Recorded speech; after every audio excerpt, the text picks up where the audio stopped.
Welcome, everyone, to another episode of Deep Cuts Live. I'm your host, Antoine Reid, and today we have with us Eddy Guerra, who has not been on the show since 2020. So it's been a while, and I know a lot has happened between your last appearance and you being here. You're still at the same company, which is a nice thing because in the cigar industry, that's not always the case. No. But you've been married since then. There's been like a ton of different releases at Davidoff. There's just been a lot is going on. So I feel like this is like our Davidoff catch-up show because we haven't really had anyone from Davidoff on basically since, kind of late 2020 with George, I think was the last one. And we were talking about Camacho stuff and Right. it was, during the pandemic and Camp Camacho had been canceled that year and all this stuff. So it's always fun to look back at those episodes and where we were to where we are today. But welcome back to the show. Thank you. When I thought about who I wanted to help kick off another season of Deep Cuts, because I took a little hiatus, but I was like, Eddy Guerra would be like perfect because I always have fun talking to you and I always learn a lot from you.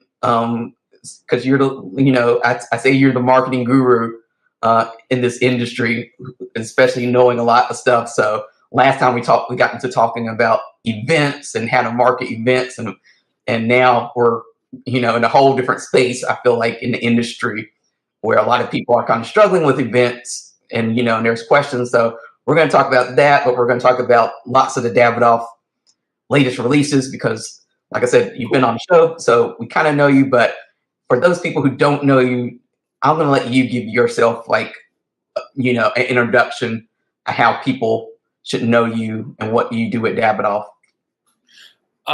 Well, I'll start with, dude, it's great to be back on the show 4 years later, a little older, a little grayer, but definitely still at Davidoff. I mean, I feel like I'm in the greatest company in the industry and couldn't be more grateful for it. So that's still going on. And at Davidoff, for people that do not know, I am head of brand marketing and product development for the United States when it comes to AVO and Camacho. A bit of everything, to say like we have a title and that's what we do. I'd like to think we do a bit of everything. We're very involved. So travel a lot. I get to be with our commercial team on the road. Love visiting retailers. It's something that kind of hasn't stopped in ever. It's a lot of travel, a lot of fun, which is great. Get to smoke with a lot of people, get to kind of figure out what comes next once I do those types of trips, which is a really fun part of my job. And yeah, man, that's what I do. But I do everything. Like, we have a great team, so we all kind of, titles aside, just jump in and do what it takes to get done. It's a good time. So is that all right? Is that a good intro? Does that work out? 4 years later, season 5, we're back. No. Yeah, that was a great intro. And like something that we, each season we kind of add a little bit more to the mix to make this a little bit different. So this is something, I don't think you experienced this in your first year because I was still trying to figure out how to do this whole thing. We were on Instagram Live and I was about to say we did on Instagram Live. Yeah. So, I guess one of what we like to do is, or what I like to do is open up with an icebreaker question that kind of gets us thinking and gets us in a good conversation. So for you, I thought of the question, if someone were to walk up to you and give you $50,000 and just said, spend it as you please, how would you spend that money?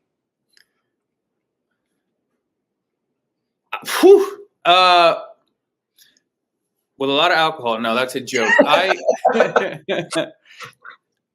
guess it depends. Most likely half of it's gonna be invested into something retirement related, just because that's who I am. A portion of that is going to be a trip to Spain because that's what we do every year. So I just always, I feel it's fun, and another portion of that is probably going to go into the continually never-ending remodel of the home that we required.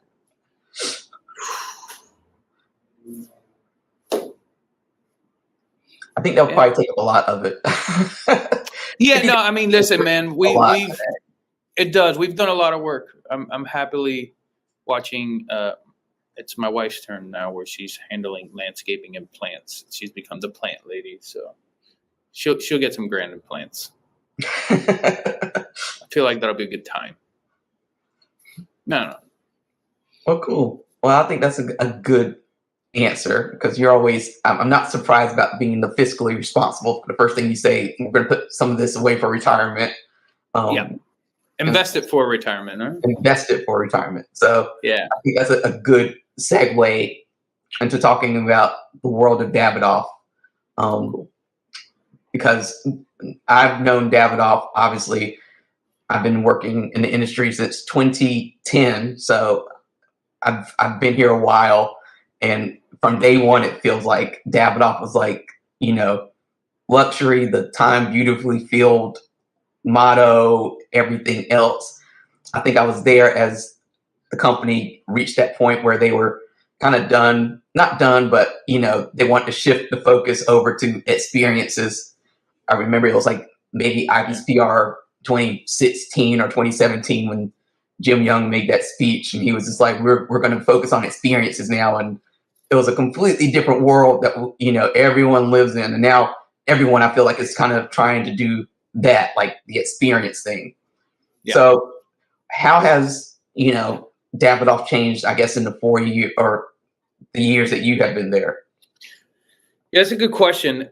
And by the way, I did not know that Jim made that comment. I wasn't at the company at the time, but I will tell you, by the way, this is the first time I've heard that. I will tell you that when I joined the company, I had a very similar speech with our team. Maybe that's why they all agreed with me. I don't know. I joined the team, and I came from obviously a great place and an aggressive place, but like it was a space in the industry overall that I felt was always creating the wrong kind of loyalty. And what I mean by that is, you travel, you meet all these people, you get to see all these things online. And what I see a lot was like these events where they're promotions, right? Like they're meant to sell product, and it's always been about like, hey, you buy these cigars, these three, you're going to get these two, or you'll get this. And I always felt like that drove loyalty to a sale versus a product. And the next day there may be another promotion or a sale, and that same person may go back the next day and then buy 5 more of that other person's cigars. And I felt that as a company, since we don't do those types of things, we don't do the whole discounting thing like everybody else. Our whole thing, like, reinvest that money into creating an experience for somebody to leave and talk about. So I recall a moment when I used to live overseas, and I had a whiskey bar, and I got invited to a Glenfiddich tasting. And I really didn't care about the whiskey personally at that time. I was like, ugh, Glenfiddich. And somebody's like, dude, you really got to go to this thing. It's going to be really special. And I remember sitting down, and the brand ambassador at the time that was giving this whole seminar in like this beautiful library, like had this beautiful presentation from the second that you walk in to second that you leave, which is something that I always identify with. But like in the middle, when you're doing the pairing and the tasting, they had it broken down in such a way that it was a full-blown experience. He was like, oh, this tastes like apples and figs, and boom, apples and figs popped up. So you're eating them, and then you're tasting. I remember leaving going, holy fuck, I'm a huge fan of this whiskey. Like, this completely changed my mind. But on top of that, for like weeks, I was just talking about this to people as if my mind was blown. And then I'm like trying to recreate this in people's homes. I would go to people's houses and buy 3 bottles of Glenfiddich, all 3 kinds. And I try to source all the ingredients. And I try to do like, dude, taste that and do this. And I'll never forget that I became somehow like an unofficial, like, advocate, brand ambassador of the brand, just paying to do everything on my own.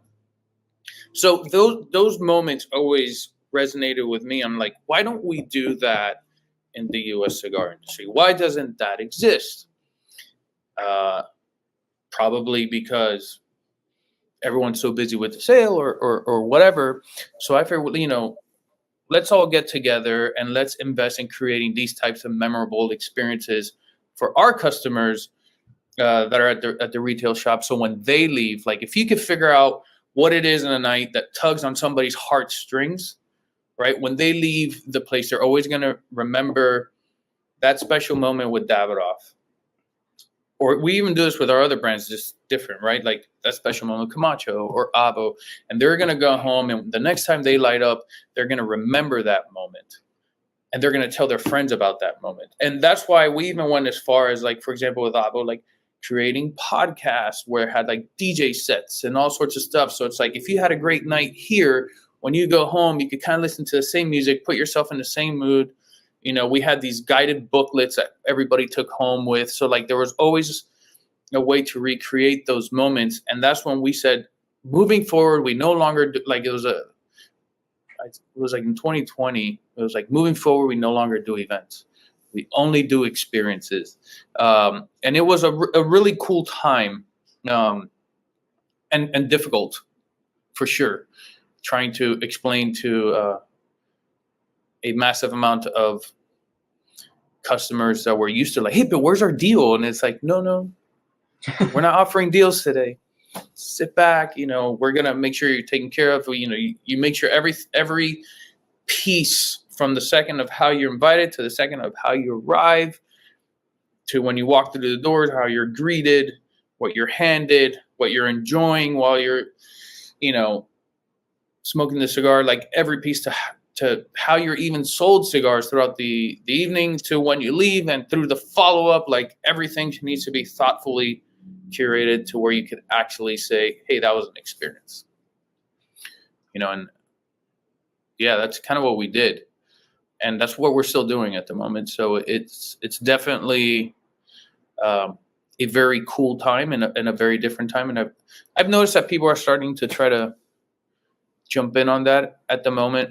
But, in a time where the economy is the economy and the job market is the job market, and every dollar that you spend in general, whether it's groceries or gas or whatever, like you really need to feel like you got value for every one of those dollars. So we want to make sure that inside our retail shops, when we're hosting experiences and we go full throttle. So like every cigar you buy, you enjoy, and you feel like, man, I got beyond full value on this. Yeah, and I think, I was listening to Brandon from Renegade Cigars. I know he's a appointed merchant for Davidoff. Yeah. He was doing a video with Terrence Riley, and he was mentioning how a lot of retailers, and I guess in reverse, manufacturers are struggling with the whole events market today because it's as you just said, like the buy 3 get 1 or whatever kind of deals and stuff that are typical of cigar events. It's kind of run its course, and it doesn't get people to come into the store and stuff like that. So taking that approach of creating an experience, I know it takes a lot more work, but it seems to be like the only way that you're going to get people activated and engaged, because just the deal isn't going to do it anymore. No. And I feel like as much as everyone cares, because everybody cares, right? We're all in this business because we love it, right? Mm-hmm. And I feel like I speak for pretty much everybody in this business. I feel like authenticity gets lost a lot.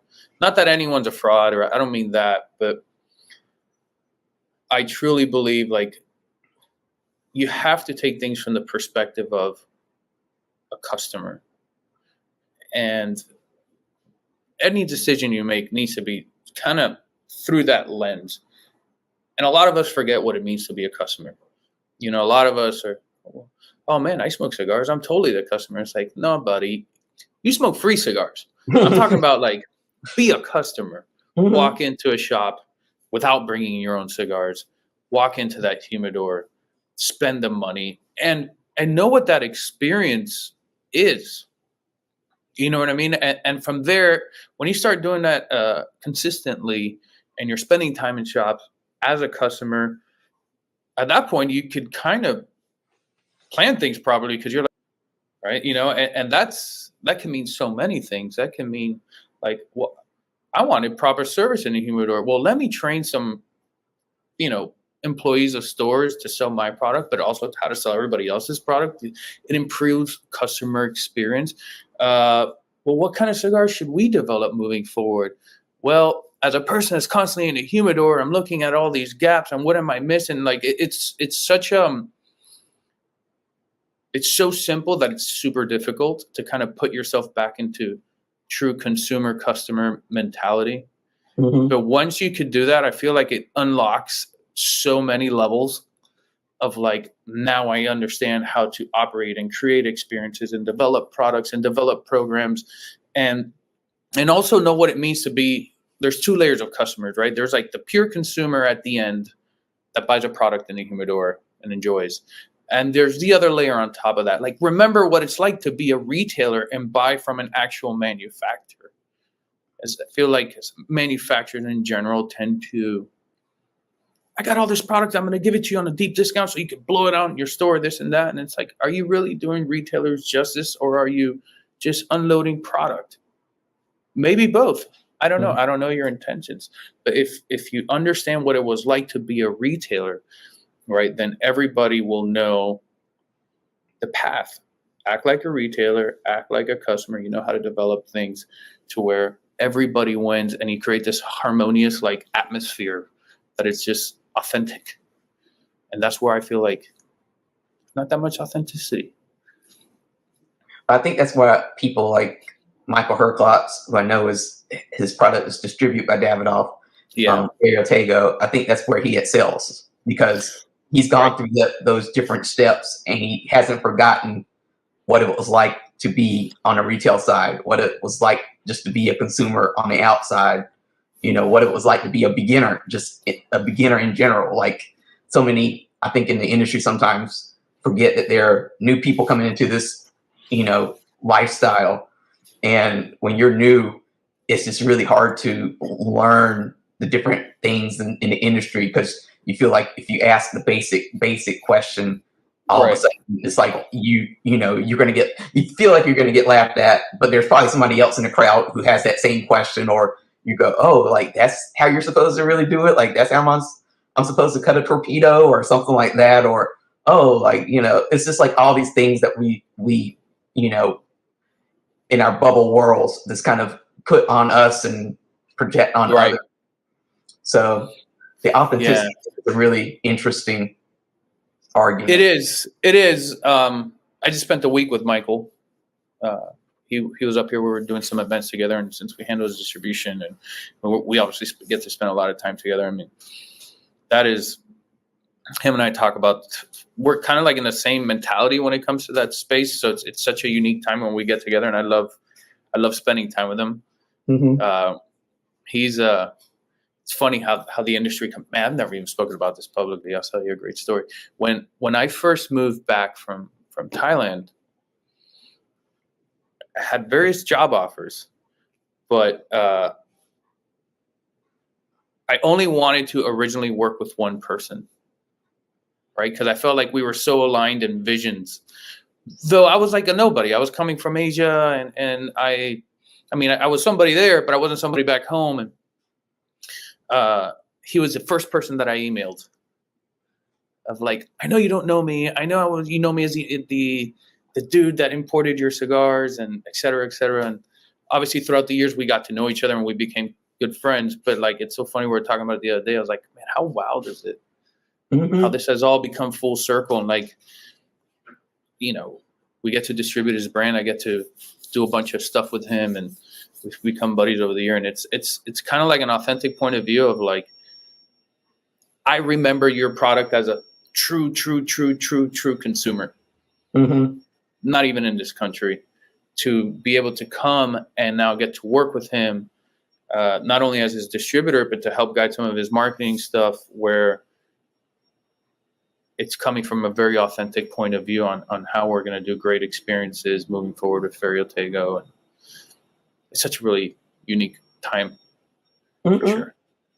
So now to transition a little bit into something different, I wanted to talk about some of these latest releases that Davidoff has done, because cool. Whenever you see, or I should say, whenever I see a new Davidoff, thing coming out, I know that there's a good story behind it, and I'm always interested to see what the marketing behind it is going to be to kind of get it out there.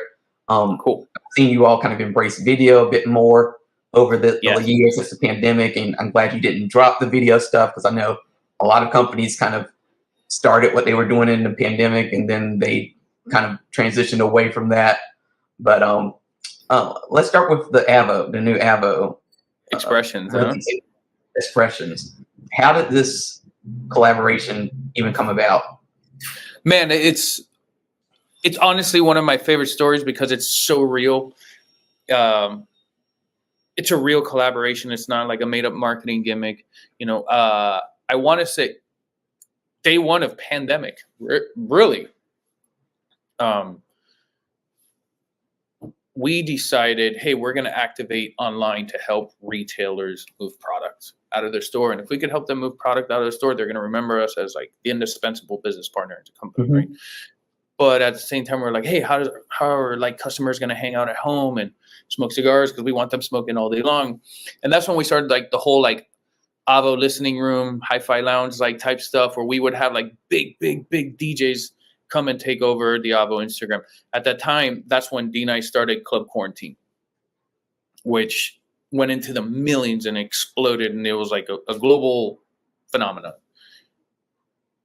We even at one point like reached out to him like, hey man, we want you to take over the AVO Instagram. But at that point, like it was just, he was like, oh, I'm playing on the NBA's Instagram. I got like, things going on. I was like, all right, sorry, we're not that cool. So it was really neat. So years later, the people that connected us kind of, thank God they stayed in our lives. And I want to say 2.5 years ago, at Pegasus, the horse races, the big horse races, we sponsored as Davidoff, and we had a pre-Pegasus dinner with Baccarat Crystal, and we were going to do a Davidoff cigar lounge upstairs, and D-Nice was actually DJing that event with like a 16-piece orchestra, etc. The guy that introduced me to him, who like used to help manage him and do all sorts of stuff, was there that night too. So like kismet happened, right? So like we walked in, he saw me, he was like, oh my God, you're going to meet Derek tonight. You got to meet Derek. So we got together, and it turns out, right, like the way the world works and authenticity, D-Nice was a huge Davidoff fan and AVO fan, like that he was constant, like he was spending like 3-4 days a week at the Davidoff store in New York, in Madison, like in the lounge downstairs, like smoking on his own. And part of me was like, dude, why didn't anybody ever tell me this? Like, that totally would have, helped out, So I find this all out. And we ended up becoming like friends. And that night I was like, hey man, have this like wild concept that I want to do. And I got like the global sign off to do it. And I think you'd be the perfect person. And it was like the whole concept. And when I explained to him the whole concept, he was like, in love with it, but he's like, I have to be fully involved in the process. And I was like, bro, that's all I want. I'm about to say, you're like, no problem. Yeah, that's all I want. And the whole process was, I was on this whole like musical DJ thing when it came to like enjoying cigars, because I believe like all your senses need to be activated to properly enjoy a cigar. And I think music is just totally one of them, right? Like you're just setting the tone and the vibe of whatever space that you're in. And I always felt, because I knew a lot about DJing and all that kind of stuff, was like, when a DJ is in a nightclub or wherever they're performing, they don't just go like banger for banger for banger playing music. Like they literally control a crowd by feeding off of their energy, and they're a true DJ's mission is to take people like on a sonic journey, man, you know, like filled with emotions. Like you'll have like, oh, this is great. And like, oh my God, I love this song. And oh my God, slow dance. This is amazing. Like you're really like putting people on a huge roller coaster. And I felt that cigars do the exact same thing. You know, when you're enjoying a cigar, from the second that you light it all the way to the end, like if constructed properly, like this thing, you like how I had that here? This thing will, you know, obviously we know it changes flavors every third, but like it's more than just like flavors. It's combustion, it's aroma.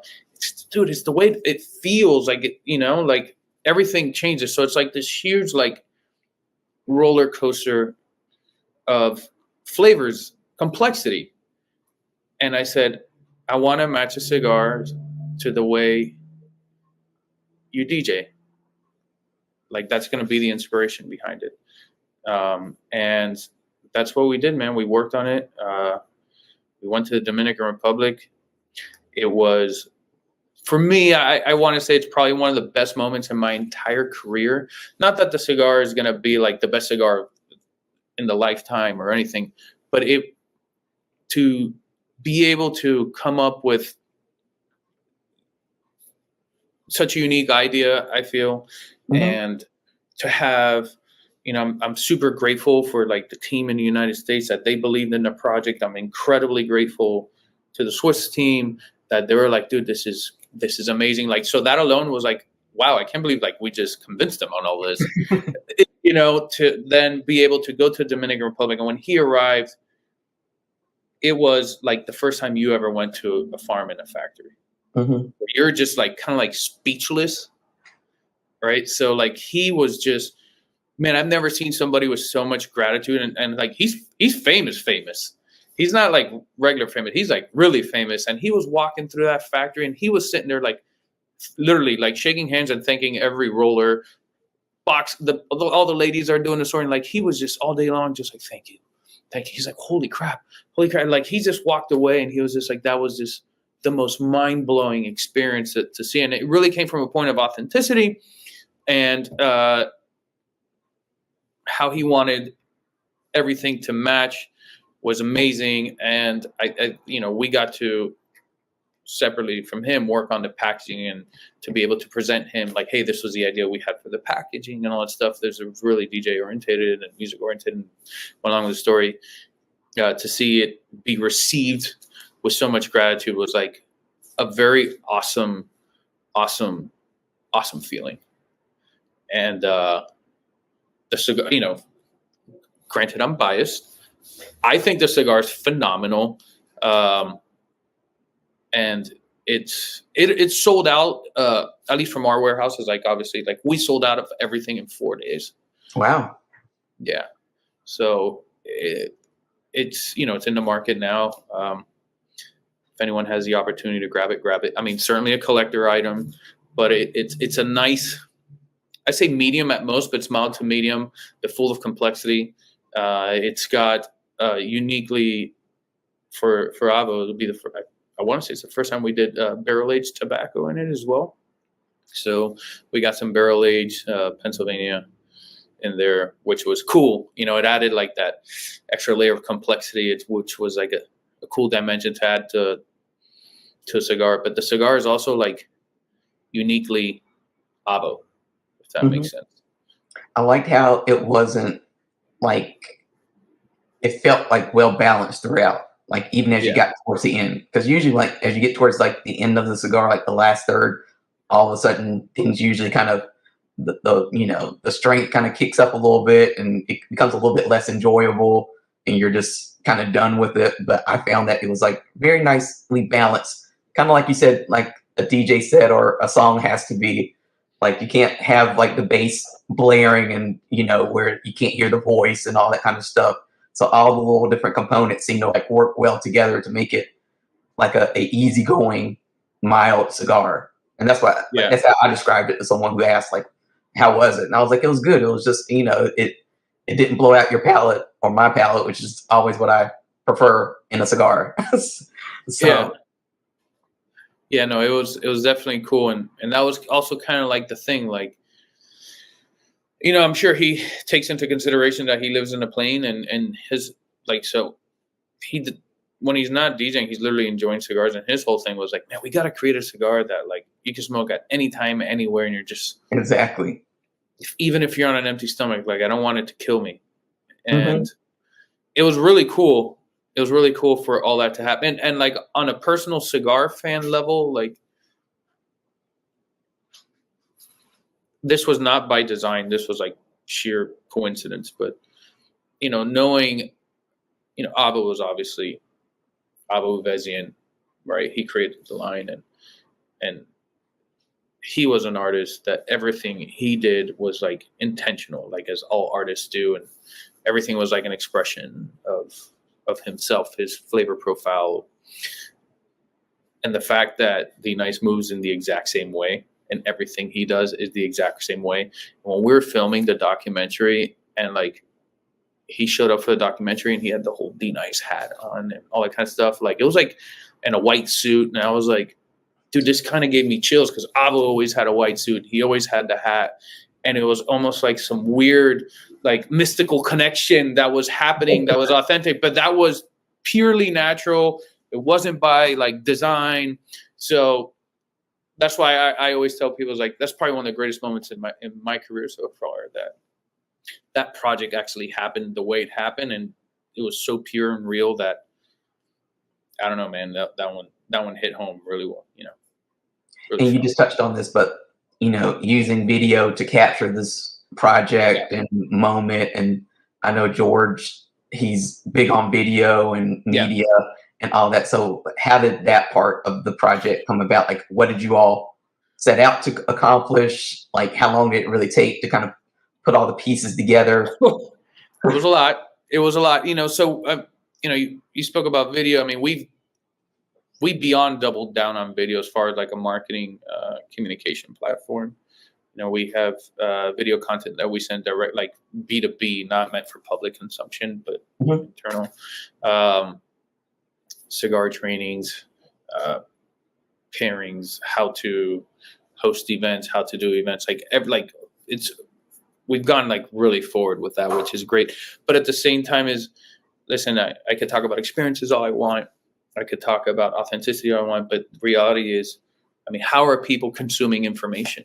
Right? I feel like the algorithm created by all these companies it's constantly evolving, but it's gotten people more and more into video consumption. And it's not just, hey, putting out a video, but it's understanding like how long is that video? What are the points that you talk about in that video? How do you present that video? Everything. Like there's such a big science to it. So if we're going to be at the forefront of marketing, well, then we got to be at the forefront of marketing. We got to do it right. You know, a lot of people, I believe, market within their own industry, or that's their goal. I'm like, oh, I'm the best in cigar marketing or whatever. Like, and we don't roll that way, man. We want to be the best in marketing. Period. It doesn't matter what industry. We want to be able to communicate to our customers authenticity, genuinely, and deliver in a way that they're going to get the message, and we want to win. And that's like a whole other topic that we could get into, because like as you heard me say a lot of times, I never market products. I market lifestyle circles and ecosystems. That's so video has really amplified that for us. Videoing this project, you know, was something that important, you know, and that magnitude. We wanted to do it justice. So we work with an incredible agency that's, you know, last year alone they won 16 Webby Awards. Wow. They're insane agency. And you know, I told D Nice, which is crazy, he used to be into video himself. I told him, I was like, hey man, I'm gonna bring the team down and we're gonna film you in DR. And like he didn't realize, like, we essentially brought like people that worked on like all the Red Bull campaigns that like they jump off of buildings and all that kind of stuff. Like, like we brought the same team. And he's like, we showed up, he sees like 15 people on the ground. He was like, whoa, what is this? I was like, we're going to capture this, and we want to be able to tell a story. Yeah, the cigars are going to sell out immediately, but that doesn't mean people are going to smoke them immediately. So we want to make sure that we tell this story for the rest of the year, right? So we're going to capture that much content that people understand how important this was to us, how important this was to the brand, how important this was to you, and how important this was for, honestly, the industry as a whole, because we're breaking beyond the barriers of marketing within humidors. We want to market to the public and get more people aware of cigars are cool, man, and they are part of the culture, and they do fit with a lot of stuff. So it was important for us, man, and yeah, that's why we went big. I like what you just said about telling the story, because when I speak to retailers and even consumers, the cigars that stand out to them are the ones that they can relate to a story. It's not just the wrapper binder filler that you get from some companies, just because that's just their approach to marketing. So why do you think, like, because it seems like every Davidoff project that comes out now is like well thought out and it has a story to it. So why is telling that story so important in the cigar world, when I guess you could do the opposite and just go wrapper binder filler, Davidoff is on the label, buy it? Yeah, I think there's a lot of reasons for it. One, look, everything in this world is costing more money. So obviously our stuff costs more money. Everything does. You want to make sure that people, one, value for money. They want to know that what they're getting is worth it. Mm-hmm. I believe that video and photo and storytelling is your at-home version of an experience, and we as a company want to make sure that everybody has that experience with our product. I could honestly say that even before I joined a company like Davidoff was just always, that's why I wanted to join them, right? Like they understood that they had the crop to shop philosophy, right? That Mm-hmm. slogan that they coined, and they would always do these trips and they do all these crazy things. And I believe it's that, they're not trying to market cigars. I mean, they're marketing cigars, but they're marketing like a whole lifestyle, a whole sector it's beyond just marketing into these people in these stores.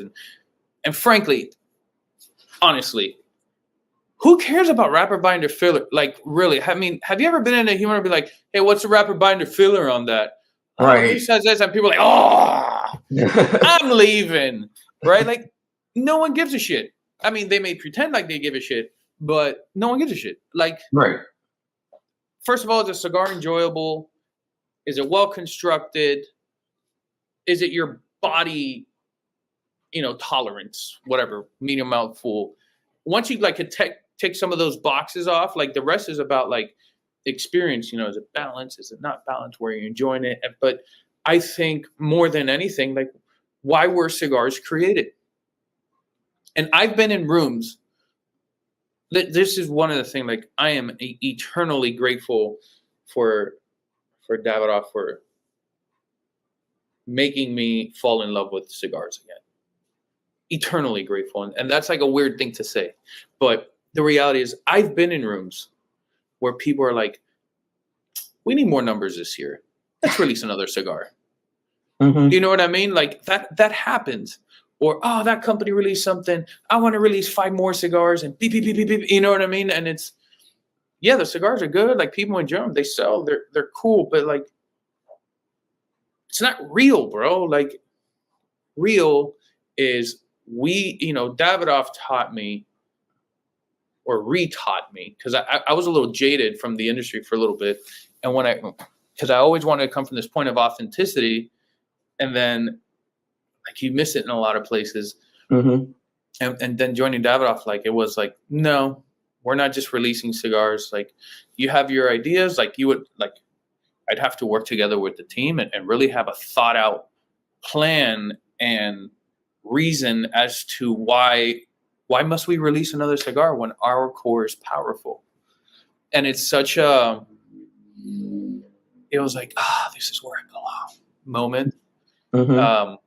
And it was really cool because everything that we release ever since then, you know, they make sure that everything we do is with intention and intentional, and thus the storytelling happens. So, you know, why was Maduro created? I mean, like that has a whole story that starts in the factory and wanting to, you know, do another go at a product that we used to have, right? And it was like a goal from our Swiss counterparts. Like they knew what they wanted to do. They had an intention on how they were going to do it, and thus the story came out. I mean, why we did an entire campaign where it was really all about our core product, but everything we spoke about is why we are different than everybody else. Yeah, and I do want to say that last year, like you all kind of revisiting cigars from the vault, you know, it reminds me of what music artists today are doing. You see pop stars like Taylor Swift and Mariah Carey going into their vault of stuff that, you know, and re-releasing it or just showing you what they were thinking about in that time. So for Davidoff to do that last year with that difference campaign and just or focusing on like the you know, the white series and stuff like that, I just thought it was like really cool. Yeah, you know, if you think of like other industries, right, that they're kind of like parallel customers, so like beverage, you know, I like to benchmark a lot like Johnny Walker. Like Johnny Walker isn't out releasing another color every year or every 6 months when there's a trade show. It's red, black, green, gold, blue. That's all it's ever been. It's all it's always going to be. Now, they do a lot of really cool limited editions to attract people back to their core, but they believe, as they should, strongly in the products that they create because they do it like for real and serious and intentional. And I believe a lot of other brands do the same thing.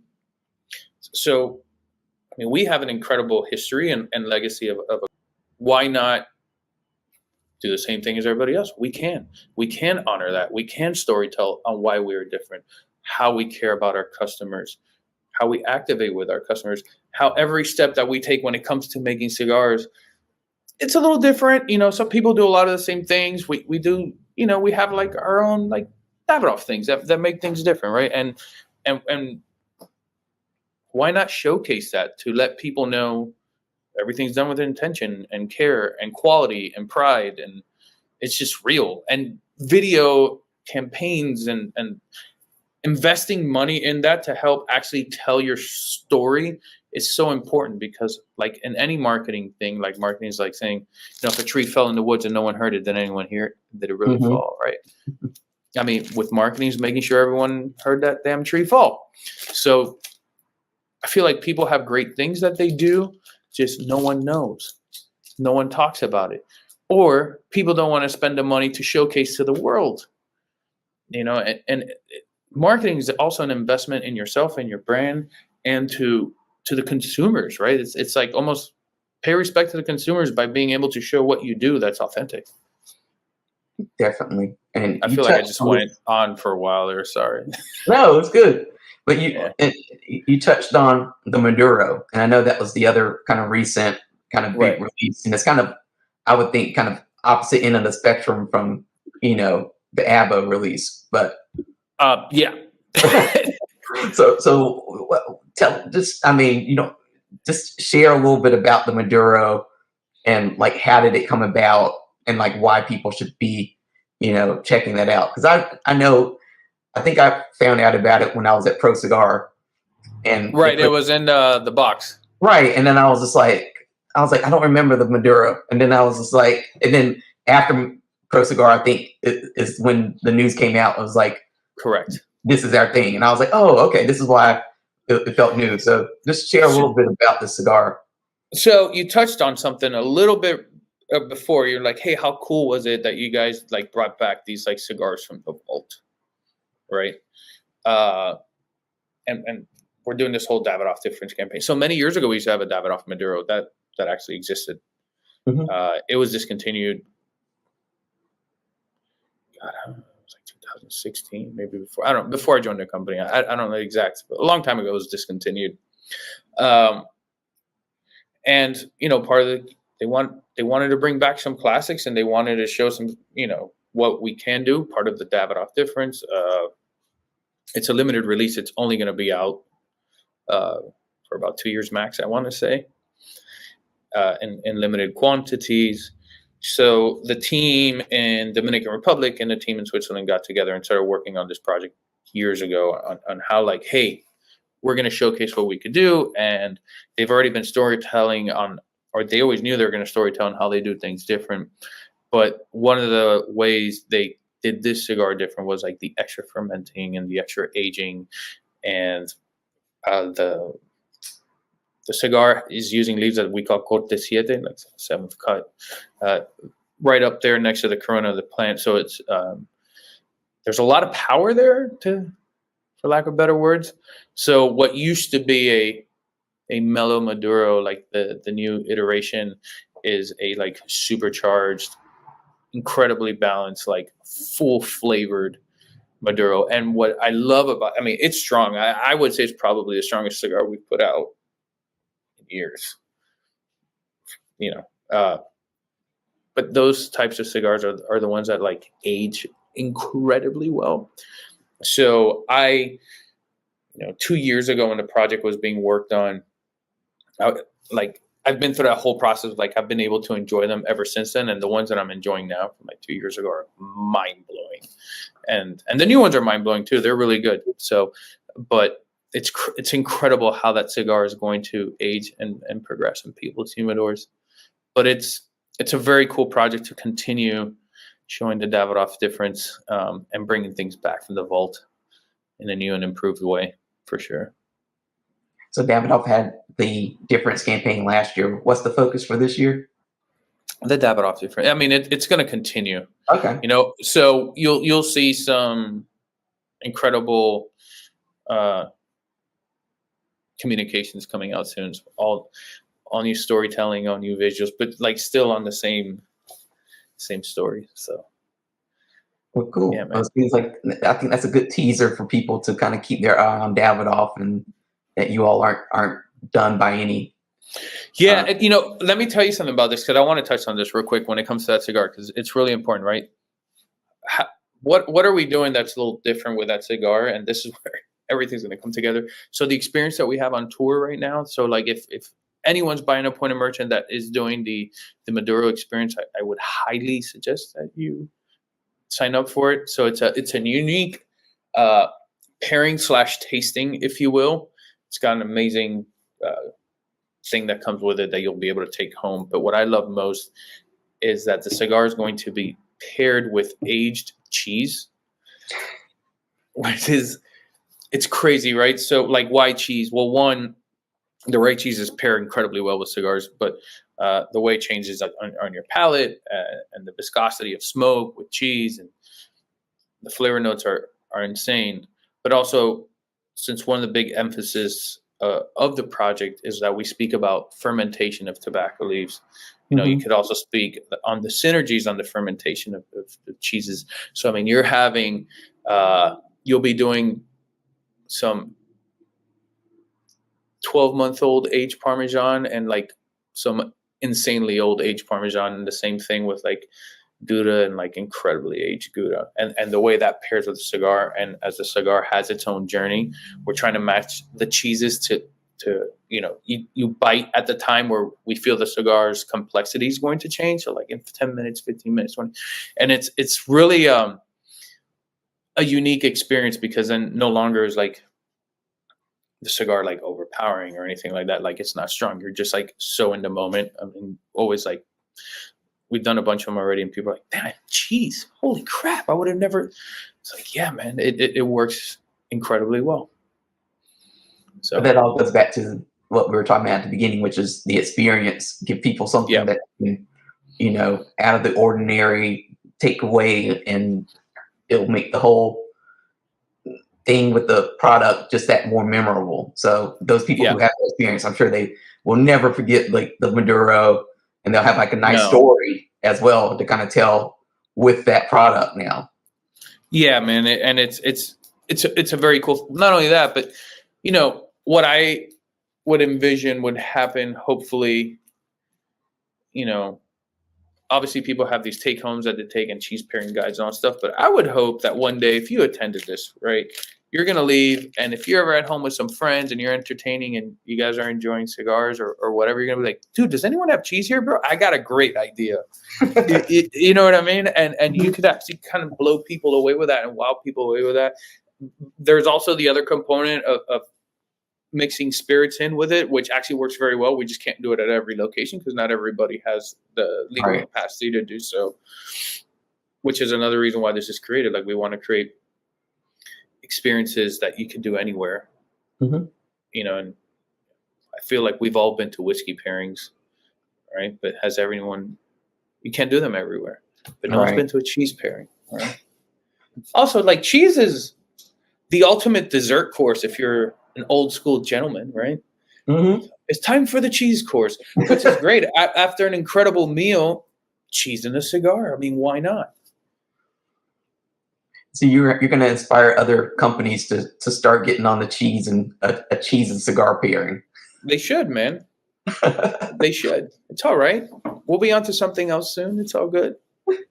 At this point in the show, I usually like to kind of wrap up this part of the interview with two basic questions. The first of those questions is, do you have a philosophy that you live by? Dude, I feel like I got like... You have a book. I do. But, super cheesy, dude. I'm going to say like the cheesiest, like, be in the moment and filled with gratitude. No, but you know what? I'm always reading stuff, and I read a lot of business books and listen to lots of podcasts in the morning to get myself in a good mindset to work. And, a lot of very successful entrepreneurs and CEOs out there, they talk about the power that comes from gratitude, and that you really need to start embracing gratitude and writing down things that you're grateful for each day and stop focusing on everything that goes bad, and just how transformational that gratitude focus is, how it just helped their careers and their teams just like excel, like when they shifted the focus from bad stuff or things that aren't going right to, okay, let's just focus on gratitude, like, and being, being gracious, being happy, being grateful for things that are going on. It's a good mindset shift. Man, it's just, even just saying it out loud, right? So obviously I picked it up from podcasts and I was raised that way, but come on, life gets tough and we kind of forget those things. But like, it's always a podcast to remind me. But I started doing this one thing 3 years ago, and it's like, I have it as an everyday reminder on my phone in the morning and before I go to bed. And it's every day when I drive to work, it's name 5 things I'm grateful for. And what would I love to do, right? So just say something out loud, whatever it is. And even on shitty days, like, you're like saying it out loud and you're like, ugh, but like, man, there's something about saying it that kind of clicks. And then every day when you go to bed, what are 3 things you're grateful for and 2 things you wish could have gone better? Right?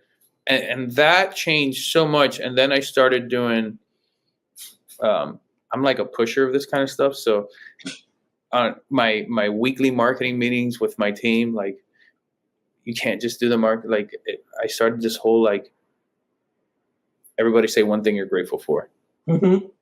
Work related. Like, it could be as simple as like, dude, I'm grateful I'm employed, dude. You know what I mean? Because at the end of the day, if you're not even saying it out loud, we kind of forget the small stuff.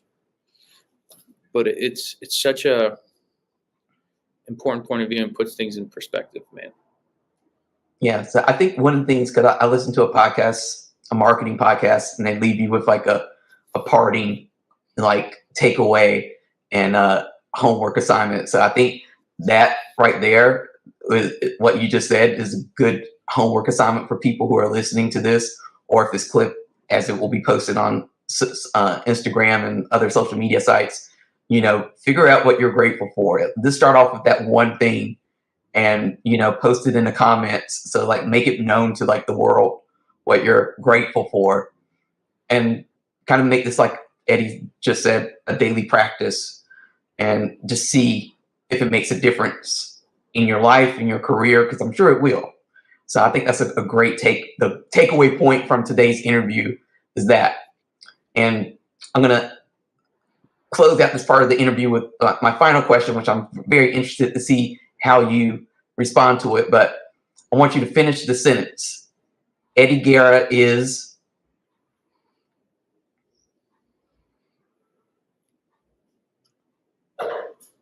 just getting started.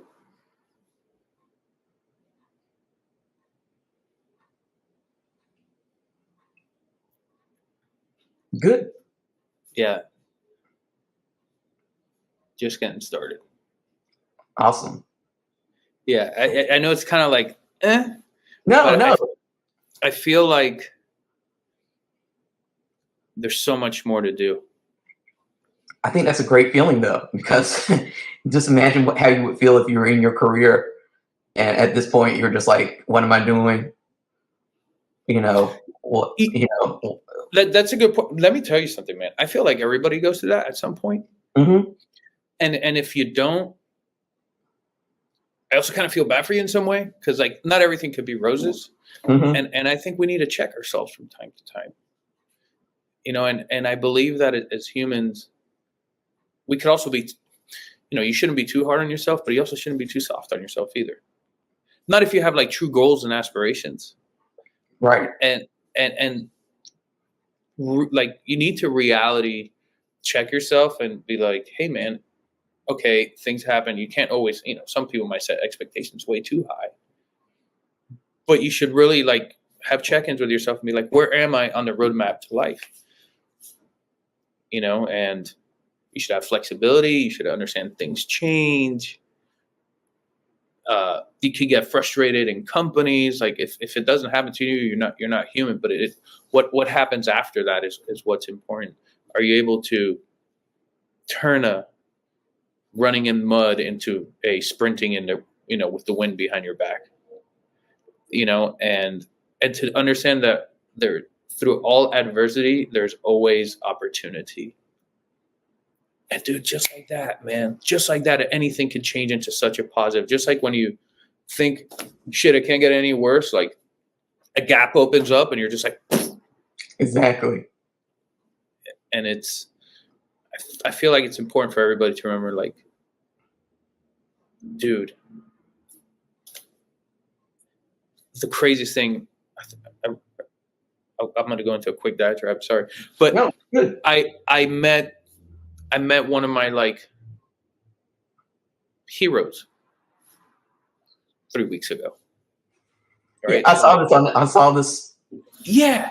And I was like, on Instagram, I posted about it, which I thought was like, dude, never in a million years. Like when I used to love whiskey and want to get into whiskey, like I discovered, Sir Richard Patterson, like the Nose, they called him, and he was always on YouTube, and that guy was like incredible, and he was like this like elusive creature from Scotland.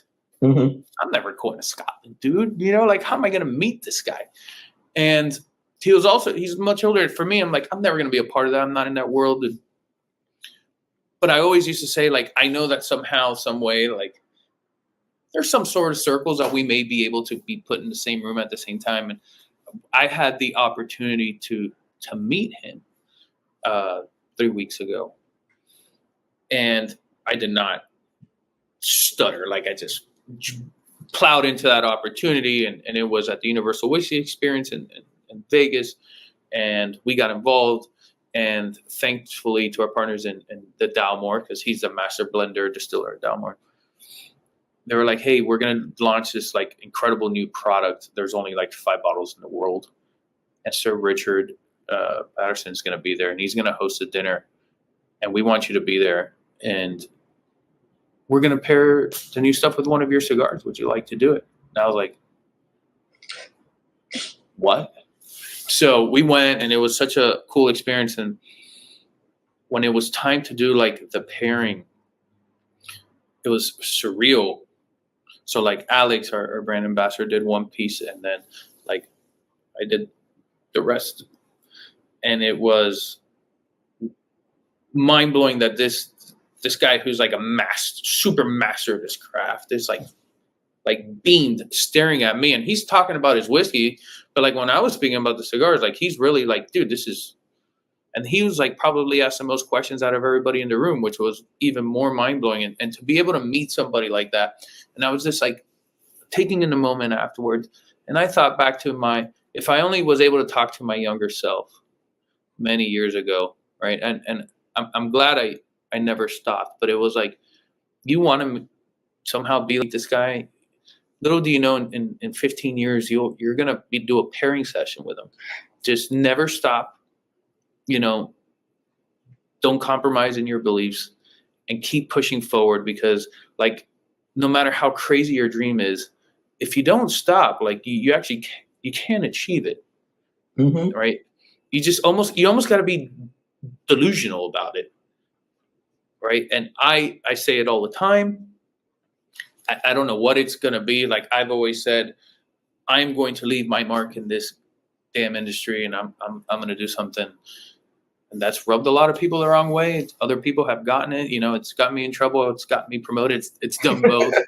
But like, no matter what, and whatever that'll ever be, like, yeah, I'm a little delusional about it, but I'm not arrogant about it. Like, I've always been very like coming from a point of gratitude, coming from a point of teamwork, because I can't do anything alone. Like, I have to do everything with my team, you know, which I'm grateful for. So,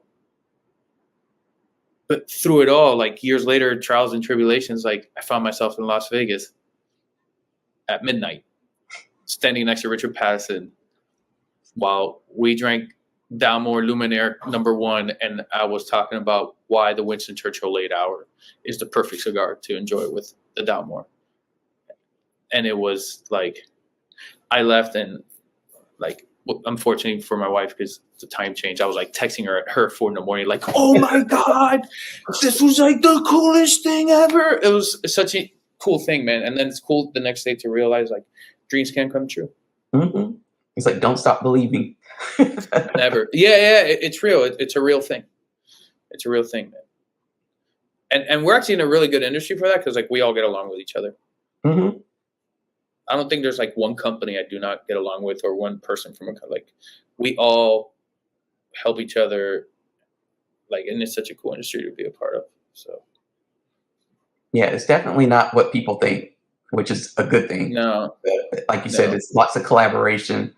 You go to a trade show or just a consumer event, you'll see people from different companies interacting, see people hanging out after hours with each other. So it's a relationship business, but it's a good one. It's not cutthroat. It's not like an 80s sitcom or an 80s soap opera. No, it's real, like, man. Warring companies going at it for 7 seasons. So I want to thank you for coming on, and you're going to actually do 2 more things after we stop filming this part of the show. But for those people who are not watching this and they may be just listening to it, what social media stuff should they follow in order to kind of keep up with you and everything Davidoff related? What website go to? So, well, I mean, you actually have it on the screen, really. I mean, I'm cool. I'm not that cool. I think you need to follow AVO, obviously AVO Cigar. You have Camacho Cigars, and Davidoff Cigars. I mean, we put a lot of time and effort into the content that goes out there. We don't have random people that answer anything you message, so you could actually message us. Somebody from the team is going to get back to you. You have mine on there. You could follow me. That's cool. I answer people too. But I think you have a cool Instagram. Like I said, thanks. I appreciate it, man. You know what? It really comes from an authentic point of view. I guess that's the theme of the day. But it's just me. I'm really I eat a lot. I enjoy beverages and cigars, and it's just my wife and I and our travels and fun. I mean, it's pretty simple. It's just real. It's not fake. So, but thanks. Well, awesome. Well, like I said, we're going to film a couple more things, but this part of the episode is over. So if you've enjoyed this episode, make sure you hit the like or subscribe button wherever you are watching or listening. And there's tons of more videos. I forget at this point how many episodes we're at, like 130 plus episodes of deep cuts. So you have plenty to catch up on. If this is your first time watching, you can get caught up at youtube.com/deepcuts or at Deep Cuts Live